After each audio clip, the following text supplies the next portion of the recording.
I want to explain to you how trauma works and how it can affect your life, because I think understanding the internal mechanics of the psychology behind trauma is essential to developing a healthy relationship with anxiety and avoidance. So let me walk you through it using a couple of examples. As a child, you probably had a situation where you touched something hot, for example, a flame or a heated object. And then your body immediately recognized that this is harmful for your skin, and therefore you removed your hand and you learned that the flame or heat or something that is very hot is to be avoided. So we have a relationship with something that is traumatizing, potential danger to the body, and avoidance. You learn that this is dangerous and then you learn to avoid it.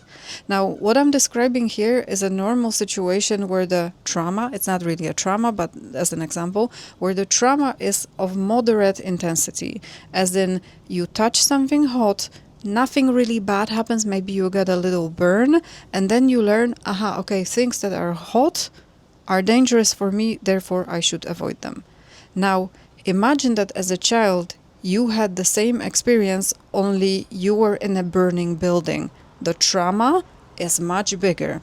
What happens in this situation is that your brain does not have the time to differentiate between details of the situation. Still, you will have the association that flames are equal danger, so flames are to be avoided.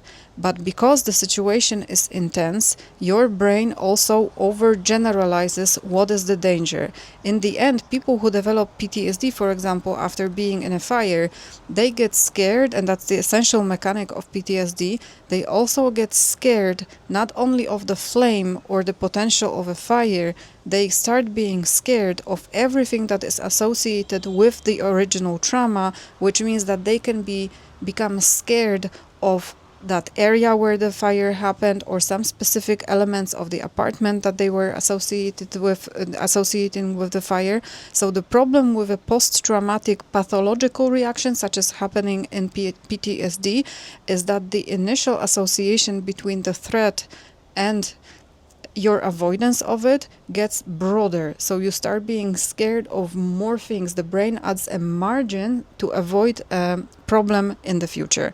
That's the core mechanic of what is happening when you have a pathological reaction to trauma. In order to make sure that it doesn't overly generalize and limit your life, it is essential to go back usually to the trauma. Unfortunately, it's very uncomfortable, and analyze which elements of the original situation were actually harmful and which elements can be safe.